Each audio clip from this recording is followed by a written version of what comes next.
I sekond tash, një vajzë e studiuar, një vajzë e përgatitur,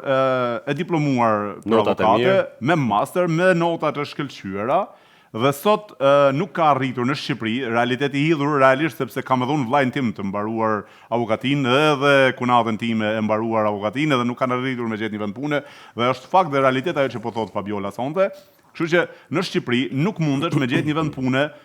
në qoftë se nuk ja fut dikujt paktën 10.000 euro në xhep m'duket, se di sa ja kanë po. Është minimumi. Minimumi 10.000 deri në sa, pastaj 10 fiu.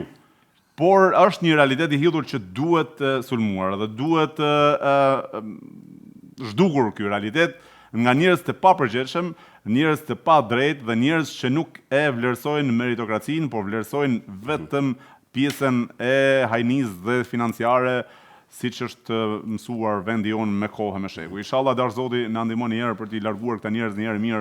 e për të ardhur njerëz që vërtet e vlerësojnë meritokracinë. Është për të ardhur keq realisht Ola. Është absolutisht keq se nga ajo që më ka ardhur më shumë keq dhe kam luftuar shumë në jetë sepse çdo femër për të arritur diku lufton. Çdo femër me karakter e fortë, sepse ka dhe